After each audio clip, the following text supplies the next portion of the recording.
नमस्कार मुहूर्त प्रत्येकगराकी जनसाधारण केइबाटा गुरुत्वपूर्ण खबर आज 17 मार्च आजिर दिनटुते भारतवर्षर विभिन्न प्रांतर केइबाटा गुरुत्वपूर्ण खबर एकत्रित करा होइसे। এই মুহূর্তত জনাইছো আজিৰ প্ৰথমটো খবৰেই ৰাজ্যবাসীৰ বাবে এটা ডাঙৰ খবৰ। বয়োজ্যেষ্ঠ ভোটাৰলৈ নিৰ্বাচন আয়োগৰ ডাঙৰ উপহাৰ। ভোটদানৰ বাবে যাব নালাগে ভোট গ্ৰহণ কেন্দ্ৰলৈ, বিষয়াই ঘৰৰ পৰাই সংগ্ৰহ কৰিব ভোট। দেশত আছে মুঠ 97 কোটি ভোটাৰ আৰু ইয়াৰে 82 লাখ ভোটাৰৰ বয়স 85 বছৰৰ অধিক। এই সকল ভোটাৰলৈ নিৰ্বাচন আয়োগে আগবঢ়াইছে এক বিশেষ সুবিধা। আপোনাৰ পৰিয়ালৰ জ্যেষ্ঠজনৰ বাবে কৰিব পাৰিব পোষ্টেল ভোটাৰ আবেদন আৰু 85 বছৰ ঊৰ্ধ্বৰ লোকে কৰিব পাৰিব পোষ্টেল ভোট। আৰু নিৰ্বাচনী অধিসূচনা জাৰি হোৱা এই 5টা দিনৰ ভিতৰত উপলব্ধ হ'ব প্ৰপত্ৰ আৰু www.eci.gov.in ত উপলব্ধ পোষ্টেল ভোটাৰৰ সবিশেষ আৰু ৱেবছাইটৰ পৰা আপুনি ডাউনলোড কৰিব পাৰিব প্ৰপত্ৰখন আৰু প্ৰপত্ৰ পূৰণ কৰি জমা দিব লাগিব ৰিটাৰ্নিং বিষয়াৰ কাৰ্যালয়ত। আৰু নিৰ্বাচনী আয়োগৰ হেল্পলাইন নম্বৰ হৈছে 1950 ত আপুনি ল'ব পাৰিব সহায় আৰু বয়োজ্যেষ্ঠ ভোটাৰলৈ নিৰ্বাচন আয়োগৰ এই বিশেষ উপহাৰ। এই মুহূৰ্তত জনাইছো আজিৰ দ্বিতীয় নম্বৰ খবৰটো সলনি হ'ব অৰুণোদয় আঁচনিৰ নিয়ম।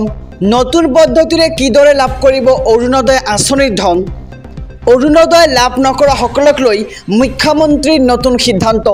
অৰুণোদয় আঁচনিৰ বাবে নতুনকৈ কৰিব পাৰিব আবেদন আৰু ৰেচন কাৰ্ড থাকিলে আপুনি লাভ কৰিব মাহেকত 1250 টকা আৰু নতুনকৈ 2,50,000 লোকক অৰুণোদয়ৰ ধন প্ৰদান কৰিব চৰকাৰে আৰু 1250 টকা পোৱা মহিলাই লাভ কৰিব দুখনকৈ নতুন আঁচনিৰ সুবিধাও আৰু প্ৰধানমন্ত্ৰী জীৱন বীমা লগতে প্ৰধানমন্ত্ৰী যোজনাৰ সুবিধা পাব হিতাধিকাৰীসকলে আৰু সমান্তৰালকৈ লাভ কৰিব প্ৰধানমন্ত্ৰী সুৰক্ষা বীমাৰ যোজনাও আৰু অসমৰ ৰেচন কাৰ্ড থকা প্ৰতিগৰাকী মহিলাই লাভ কৰিব অৰুণোদয় আঁচনিৰ ধন।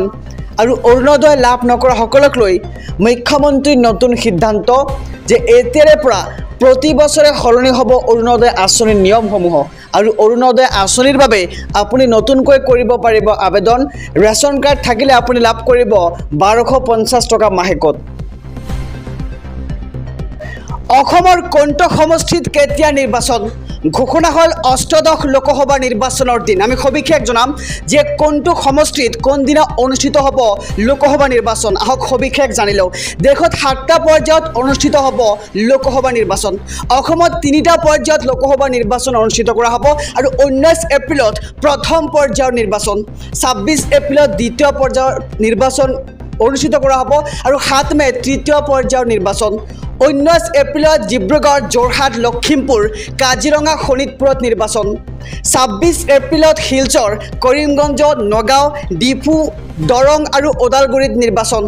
7 মে'ত গুৱাহাটী, বৰপেটা, ধুবুৰী আৰু কোকৰাঝাৰত নিৰ্বাচন অনুষ্ঠিত হ'ব আৰু 20 মাৰ্চত জাৰি কৰা হ'ব প্ৰথম পৰ্যায়ৰ নিৰ্বাচনী অধিসূচনা। প্ৰথম পৰ্যায়ৰ বাবে মনোনয়ন দাখিলৰ অন্তিম দিন হৈছে 27 মাৰ্চ আৰু 28 মাৰ্চত কৰা হ'ব মনোনয়ন পৰীক্ষা।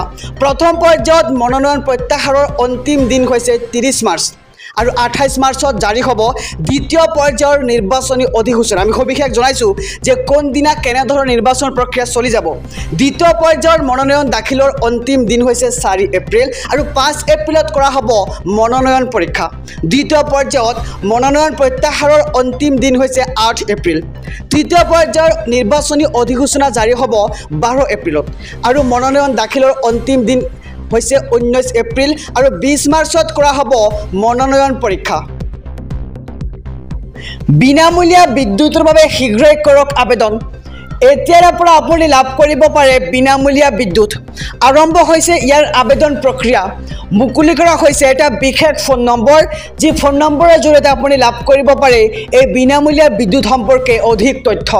আৰু 1 কিলোৱাট লগালে 30,000 টকা ৰাজসাহায্য দিব চৰকাৰে আপোনাক আৰু 2 কিলোৱাট লগালে আপুনি পাব 60,000 টকাৰ ৰাজসাহায্য চৰকাৰৰ পৰা আৰু 3 কিলোৱাটৰ চ'লাৰ লগালে চৰকাৰে দিব 78,000 টকাৰ ৰাজসাহায্য আৰু বিনামূলীয়া বিজুলীৰ লগতে আপুনি কৰিব পাৰিব উপাৰ্জনো আৰু 300 ইউনিট বিজুলী বিনামূলীয়াকৈ আপুনি কেনেকৈ লাভ কৰিব সবিশেষ জানি লওঁ।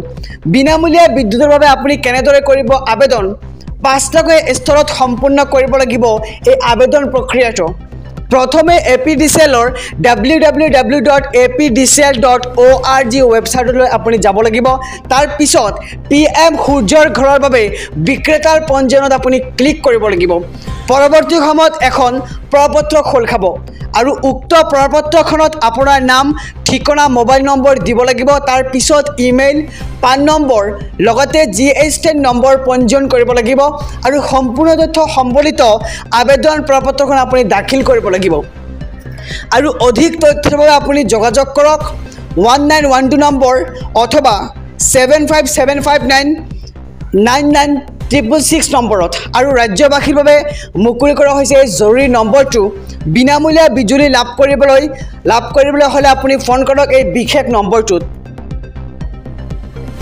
ৰাজ্যৰ 10খন জিলাত আহিব পাৰে প্ৰচণ্ড ধুমুহা বৰষুণ ৰাজ্যৰ বতৰ বিজ্ঞান কেন্দ্ৰৰ সতৰ্কবাণী উজনিৰ 7খনকৈ জিলাত ধুমুহা বৰষুণ অহাৰ সম্ভাৱনা বৰাকৰ 3খন জিলাত ধুমুহা বৰষুণ অহাৰ সম্ভাৱনা ব্যক্ত কৰিছে আঞ্চলিক বতৰ বিজ্ঞান কেন্দ্ৰই তিনিচুকীয়া লখিমপুৰ ধেমাজি ধুমুহা বৰষুণৰ সম্ভাৱনা আৰু জৰহাট চৰাইদেউ আৰু শিৱসাগৰত সতৰ্কতা জাৰি কৰিছে বতৰ বিজ্ঞান কেন্দ্ৰই লগতে কৰিমগঞ্জ হাইলাকান্দি কাছাৰত হাই এলাৰ্ট জাৰি কৰিছে আঞ্চলিক বতৰ বিজ্ঞান কেন্দ্ৰই আৰু ৰাজ্যৰ 10খন জিলাত আহিব পাৰে প্ৰচণ্ড ধুমুহা বৰষুণ ৰাজ্যৰ বতৰ বিজ্ঞান কেন্দ্ৰৰ এই সতৰ্কবাণী উজনিৰ 7খনকৈ জিলাত ধুমুহা বৰষুণ অহাৰ সম্ভাৱনা অচিৰে বন্ধ হ'ব পাৰে ৰাজ্যৰ 3টা চৰকাৰী অফিচ শীঘ্ৰে বন্ধ হ'ব পাৰে এমপ্লয়মেণ্ট এক্সচেঞ্জ আৰু DTR অফিচ ইংগিত দিলে মুখ্যমন্ত্ৰী ডক্টৰ হিমন্ত বিশ্ব শৰ্মাই আৰু চৰকাৰত ইমান চাকৰিয়ালৰ দৰকাৰ নাই বুলি মুখ্যমন্ত্ৰী হিমন্ত বিশ্ব শৰ্মাই উল্লেখ কৰে আৰু এতিয়া ৰাজ্যৰ 3টা কাৰ্যালয় বন্ধ কৰিব পৰা হৈছে নিয়োগ বিনিময় কেন্দ্ৰ ডাইৰেক্টৰেট অফ IWT বন্ধ কৰিব পৰা হৈছে আৰু অহা বছৰৰ পৰা জিলা পৰিবহণ বিষয়ৰ কাৰ্যালয় বন্ধ কৰিব পৰা হ'ব আৰু এই অফিচবিলাকৰ কাম-কাজ আজিকালি ডিজিটেল হৈছে আৰু এতিয়াৰে পৰা ড্ৰাইভিং প্ৰশিক্ষণ কেন্দ্ৰই প্ৰদান কৰিব লাইসেন্স আৰু গতিকে DTR কোনো কামেই নাথাকিব অফিচবিলাক বন্ধ হৈ যাব আৰু অচিৰে বন্ধ হ'ব পাৰে ৰাজ্যৰ 3টা চৰকাৰী অফিচ শীঘ্ৰে বন্ধ হ'ব পাৰে এমপ্লয়মেণ্ট এক্সচেঞ্জ আৰু DTR অফিচ